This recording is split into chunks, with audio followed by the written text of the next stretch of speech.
Sound good. That's what's up. Let's do it. It's on. Oh shit. What's good, y'all? Alright, hold on. Take it I'm down. gonna be like, what's good, y'all? What's good, y'all? It's Tyler. Here with Temple on the Cloud. Instagram, Twitter, at TheTylerJW. Y'all can hit me up there. I was about to say my number. I was really about to hit 757. That's my email right here. Email you. Call my phone at 8 o'clock. Yeah. What's good, y'all?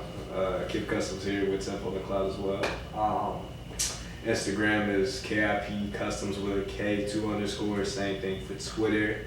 KipCustoms on Facebook, Snapchat, and YouTube as well. Go ahead, like, share, subscribe. Support the cause. Facts. Welcome. First one with y'all boys, man. You know, off the camera, we got a lot of history, you know what I'm saying, as far as like Bayside and shit. You know what I'm saying? So Yeah. we kind of established a relationship, just kind of watching each other, like, I guess, chasing a dream and craft and shit. Looking at each other now, like, damn, like, that nigga's really cool. really getting It's it. like locking that true real quick. Yeah, You you know what I'm good. saying? Like, I never really got to know you personally in high school. Like, I always saw you, be like, hey, what's good? So it's just like, it's crazy how it's coming full circle. Like, when Tyler hit me up about this interview, I was expecting to meet new people. I'm not saying like nothing bad about y'all, but just to see it, familiar faces, man, it really, made it just like more of a homecoming type of vibe. Yeah. So, Well, it comes with, like, I look at Bayside now, just look how many people we got out of there that's just like actually doing something, you know what I'm saying? Actually Smoke, shout out to Smoke, Quinn, Londo you know what I mean? Londo, you know what I mean? EJ, Cash, like everybody, like that generation, like when those 4 or 5 years in Bayside, like there's a lot of people doing this shit. Deja with her mom and all that shit, Tyler, I'm like, geez, man, I was actually up there with Deja doing Complex, so I was doing that for a bit, and it was like I don't even know how to explain that situation. I mean, there's some other stuff that made me kind of just drift away from it. Yeah. But when I was in it for the moment, it was dope. Yeah. You helping out with like the photo shoots, or you just like? I was actually just exercising my modeling aspect of me, and I realized it's something I could do, but it's not something I want to do at that phase of like in this college phase, because it's not gonna really matter in college unless you trying to do that for the rest of your life. And it's like, I feel like if I model, I want it to be organic. I don't want to actually go out there and search for it. I kind of just wanted to come to fall in my lap. Universe will send it to you when you're ready for it, you know what I mean? Pretty much, Right. So like, speaking of that, like, what was up with the shoe thing? Like, how was that just something you did as a kid, like, and kind of one day was like, you know what, I'm gonna start revamping these joints. Well, that's crazy, because that's like it's really crazy because it ties into both of us, man. We were in an organization, high school together. He actually put me onto it. And we, as time went by and we started leveling up in the ranks, we had a young dude come through from Green Run, Lavo Customs, that boy down in Georgia, doing huge things right now. Music, customs, just opened his own shop for customs. But he's like at the moment, he was our little brother, but when you got out of high school, it's like, forget all that little brother, big brother stuff, we equals, Right. So, it's like another brother to me. He showed us some of his work. I slid through, I was like, yo, I need some Yeezy customs on these 3s, and then he did the same, but on some 4s. And then after he moved to Georgia, I went from learning how to maintain hours to realizing like, yo, I gotta think about art, and then I turned it into something. Here I am a year later. I'm not necessarily like, big name brand, but I'm sponsored now. I got a team of people worldwide. Like, there's a dude on my sponsor team all the way out in France, bro. Like, no joke. And we keep growing. Like, we keep finding more and more sponsored, teammates. Like, I'm on Instagram right now, and we got 2 chats. I'm like, yo, I really want to keep everyone connected, so we got to move that joint from Instagram to GroupMe. So it's huge. It's humbling, and it's really an honor. I really took it and ran with it.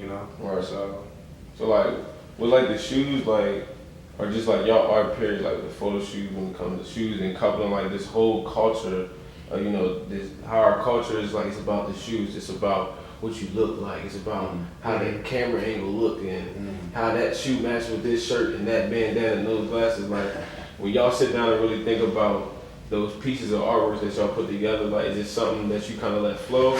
Y'all sit down and write it, think about it, you know what I mean? I'll let you everything is literally happens maybe a few days before. Like, we'll just already know. Sometimes we won't even discuss it. We'll just be like, this is the spot.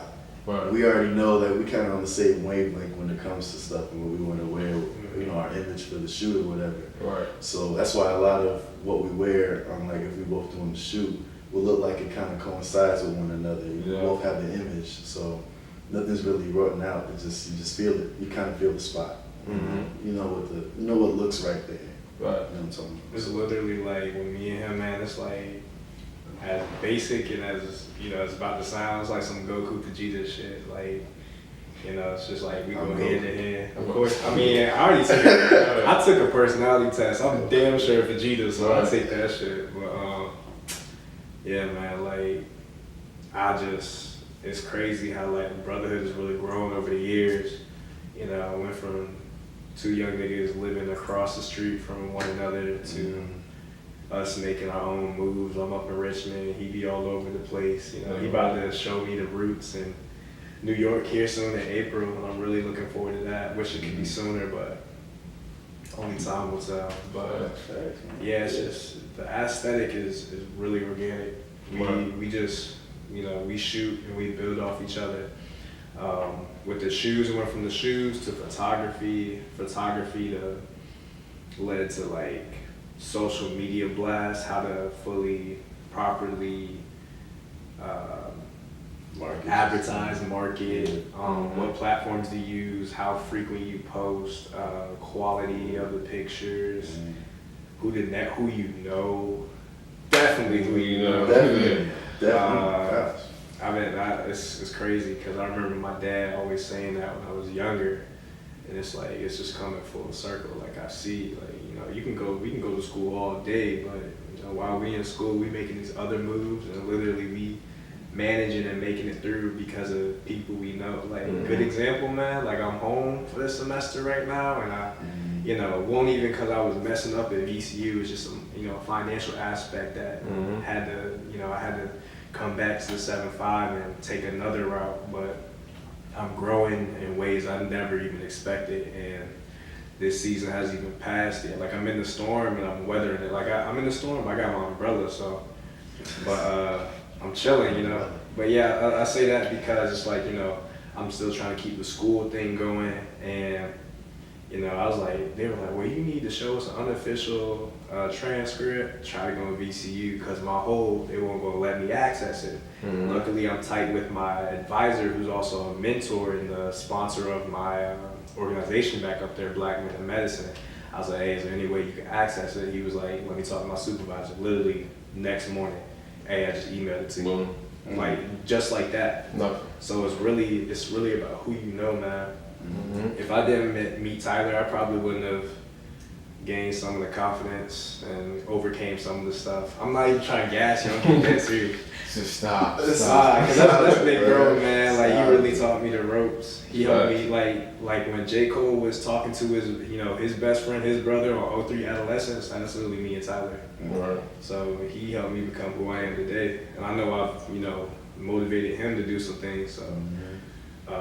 Like diamonds cut diamonds, you know what I mean? Yeah, exactly. No pressure, no diamonds. I'll see him make a move. I'm like, dang, I gotta. You know what? Nah, let me hit you back. He make a power trip. I'm like, dang, I even outdo him. It's like, literally go back to those days, like being a kid, especially as boys, like we understand like that, you know, like the wolf pack mentality. Like when like the one dude, you know what I'm saying, like your cousin, your brother come push you, like push you back, like, you know what I'm saying? But it's all love in the day, you know what I mean? Like all those times fighting, playing the game, like you said, like building with each other. You look back in a year's time, like, yo, like, what happened? Yeah. Like, yo, you got way better at that. Like, you got way better at that. You know what I'm saying? So that's how it's supposed to be. And it's crazy. Like the music joint. I remember when he was in his old house. We was literally on his iPhone 5C.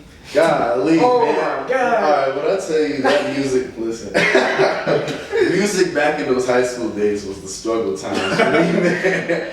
I was really, I was, you know, I was just testing the ropes. You know what I'm saying? Like we all know back then those were struggle times. But I'm just glad the growth happened and everything back then happened. You know, it just let me know you gotta really put time into it.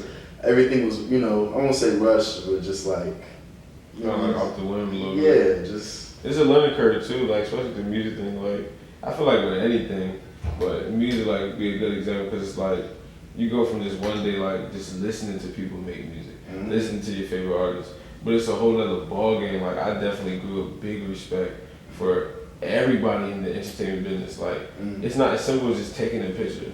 You know what I mean? It's not as simple as just shooting a video. Like it's so much time and effort and tricks of the trade and you know what I'm saying, that you gotta know to make that video or make that song sound like that. You know? Yeah. Man, music videos are going extinct, but I still salute the people who still take the time out. Cause it's like there's a message within the song, and then when it comes to shooting a music video for the song, exactly, it gives you an image to it, like what the song really looks like. Yeah. You know, what it's supposed to look like. Like when J. Cole did the video shoot for Crooked Smile. Yeah, right. You know, that was powerful. Yeah, that song went from like, oh, I'm empowering women to like the video being, oh, I'm speaking on police brutality. Because that's back around that time, that's in Michael Brown, Trayvon Martin, you know, just the mainstream people. And then imagine the people behind the scene who didn't get to make it to see it. And it's just like, you know, regardless of the complexion too, you know, minorities, you know, white people too. It was just like, this world is so crooked and messed up. So I love the platform he took with that song. You know, he definitely like had one thing with it and then did a whole other parallel, but it still blends perfectly. Right. So it's really crazy. Like he really helped me appreciate music. I remember he would put me on so many people. I'm just like, dang, I gotta find somebody that Tyler don't know about. So when I finally started doing that, man, it was like he up that love for music. I mean, it's all under art, but there's so many different aspects of artistry. It's all subjective. So. Yeah, and it's like now that, you know, going back to the high school struggle of music, you know, that's where I made most of my music. That will always be a lost file. But we'll never get to hear them. You will never get to hear them. Never, ever. You'll hear stories. That's it. I got so never, ever. Boy, I got clown for them SoundCloud days. The closest thing we got to like a throwback is on his website, and it's like literally a snippet of us doing this performance collab of two separate pieces we had, and we did it for Black History Month. It was him, me, and then our boy Fonzo. He's Fonzo on Instagram. Tremaine. Okay, I knew it was with a T, but I couldn't. It was like right there. Nah, that's the fam, bro. You know how you be thinking about something, you just can't get it. But it's right there. Yeah, my boy Tremaine. But yeah, growing up now, man, seeing so many people do their music thing. Tyler, you know, my boy Jeremiah Bivens or Maya Travis on Instagram. It really, I couldn't ignore that desire to be like, it's time for me to make that move, you know, that music move. So, you know, I'm currently in the process of trying to develop my own album, and, you know, I'm learning mixing and mastering, studio time. I'm trying to figure out what beats fit the message I want to portray. Right. I really want to be organic and transparent with it. Like, it's going to definitely have elements of my favorite artists, beat-wise, and maybe a little lyricism, but I still want it. I don't want it to be like, oh, I'm imitating Trav or I'm imitating Kanye. It's black, you know, people, you know, just artists who influence. There's a thin line with that whole creative thing because it is like, you know, the old saying, it's nothing new under the sun. Yeah. So it's like, at the end of the day, like, you look at an artist like Triple X, you know what I mean? And in this day and age, to his generation, which he's like just like a few years behind us, you know, he like kind of like little bro to us, cause he's like 19 or something like that, 20. So it's like he's still kind of connected to us. But you look at like my little brother, my little cousins that's listening to him, they think he just knew and like ain't never heard nothing like that. And then I'll go show them like Travis Scott from like 3 years ago. I'm like, bro, Trav, when what does Trav that sound had like? no braids? Yeah, like when Trav, before Trav Travis Scott, like, yeah. he's like, yo, that dude sound like Triple H. I'm like, yeah, bro, like, Yeah, It's nothing new. everybody takes something from everybody. I think the problem comes is when you're blatantly taking somebody's shit and kind of not giving them their homage. You know what I mean? If you like Trav, Mhm. he's organic with it. Like that's Yeah. what I got the bystanders chain on right Yeah. now. You know, Yeah. like Trav, he always pays homage to Hove, Ye, definitely Kid Cudi. Like Oh, Trav got that yeah, homage stuff from Kid Cudi. With the joint that dropped, man, I burned the CD, I played it in my car, and I heard that, Late night. man, bro. Yeah, Like Kid Cudi and Travis Scott, and then they fucking And sample the song. and it's just like it's Bro. like mentor and mentee together. Yeah, and it was like, It's like they on the same platform, you know what I'm saying? But Trav, no matter how big he gets, like Cudi is always Yeah. gonna be, Cudi. yeah. So it's relevant. if Man. Trav, Yeah. I remember Trav was doing the interview and he was like, "Man, I couldn't believe I was able to share the stage with someone who I always looked up to." Yeah. You know? Mhm. And it's just crazy, man. Like I was actually watching a 106 and Park interview. Like that's 2013. Ugly 106 beat up and Park. just started Trav, like for his beat patterns and stuff. Mhm. And he was talking about Cruel Summer had just dropped. Yeah. They was talking about Sin City, some of that stuff. I remember when Holy Grail Magna Carta just dropped, Yeah. and Trav won't featured on Crown.